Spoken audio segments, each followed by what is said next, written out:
पढ़ा होगा, उसमें लोगों के बयान, अधिकारियों के और सबके बयान आ चुके हैं।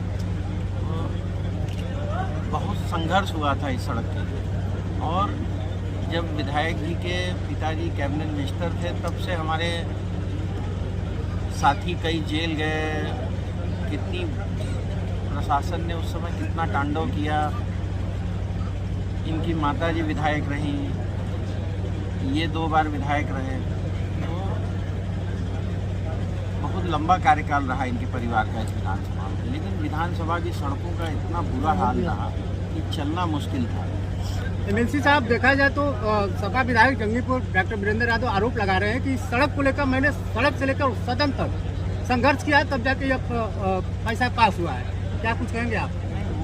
सड़क से लेके सदन तक संघर्ष उन्होंने किया, लेकिन वो हार गए, तभी तो सड़क पे धान रोपने का भी काम किया।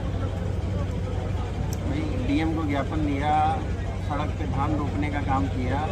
और जिस सड़क का उनको नाम नहीं लेना चाहिए, उस सड़क का उन्होंने जाके कल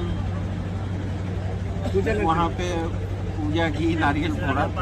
तो हाँ, बिस्लेरी का पानी लेके पूजा उन्होंने किया। तो ये समाजवादी पार्टी की जो स्कूल है उसका यही चरित्र है। यही अखिलेश जी भी करते हैं, यही उनके विधायक करते हैं, यही उनके नेता भी करते हैं। एमएलसी साहब, देखा जाए तो आगामी अब 2027 का विधानसभा चुनाव आ रहा है, लेकिन जंगीपुर विधानसभा क्षेत्र में एक ही परिवार का कब्जा रहा है। 27 में भाजपा इस गढ़ को कैसे अपने कब्जे में करेगी? हाँ, ये आपकी बात मैं मानता हूँ कि काफ़ी लंबा समय उनके परिवार का हो गया, लेकिन जितना लंबा समय उनके परिवार का बीत रहा है उतने ही लोग नाराज भी हो रहे हैं। एक समय था कि पिताजी की मृत्यु के बाद उपचुनाव हुआ तो माताजी विधायक बनी, एक शोक संवेदना थी। फिर जब विधायक जी लड़ना शुरू हुए तो क्षेत्र के लोगों को लगा कि भाई कोई नौजवान आया है, कुछ काम करेगा, उनको भी विधायक बना दिया। अब तो विधायक जी के बच्चे छोटे हैं अभी, तो हमें लग रहा है कि क्षेत्र की जनता उब गई है इस परिवार से। 3 लोगों को इस परिवार से विधायक इस क्षेत्र की जनता ने बनाया है। तो हमें लग रहा है इस बार 27 में यहाँ की सम्मानित जनता भारतीय जनता पार्टी के प्रत्याशी को जिताएगी। एमएलसी साहब, आपने मंच से अभी हैट्रिक लगाने की बात कही। वोट को लेकर के विवेकानंद पांडे ने बहुत प्रयास किया है, लाठियां दिखाई हैं, बदनामी भी आई, लेकिन उनका परिश्रम जो है सफल रहा, जिसमें आपका भी विशेष हाथ है, लेकिन उनका विशेष जो है संघर्ष रहा। नहीं, ये मैं मानता हूँ, आप सबके सामने मीडिया के सारे लोग हैं। विवेकानंद जी ने बहुत संघर्ष किया, इनके साथ जो लोग गिरफ्तार हुए, बंद हुए, कितना अत्याचार हुआ उस समय, पुलिस ने कितना तांडव किया, ये तो हम लोग उस समय थे ही। तो हम लोगों ने चीज़ों को महसूस किया है।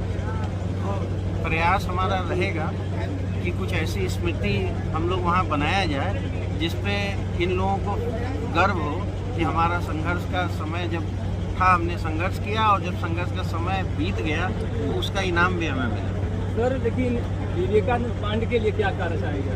नहीं, हम कह तो रहे हैं कि इन्होंने, और जब भी इस सड़क की चर्चा होती थी तो जब स्वीकृति होनी थी तब भी मेरी इनसे बात हुई। और जब हमारे प्रतिनिधि आए थे तो हमने उनको फ़ोन करके कहा था कि विवेकानंद जी को, रमेश भैया को, सबको, प्रमुख जी को, सबको ले लीजिएगा। जिन जिन लोगों ने संघर्ष किया वो ज़रूर उनके साथ जाइए उस सड़क पे। और बाद में विवेकानंद जी ने हमें बताया, कहा कि भैया आप ये देख लीजिएगा कि हम लोग टहल के लिए, मीडिया ने भी दिखा दिया, तो सड़क की स्वीकृति हो जाए, नहीं बड़ी बेइज्जती होगी।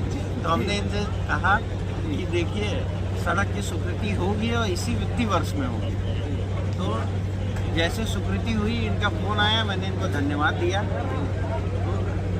और ऐसे नौजवान साथी रहने चाहिए समाज में जो विपरीत परिस्थिति में भी संघर्ष करते हैं। देखा जाए तो राम जी लाल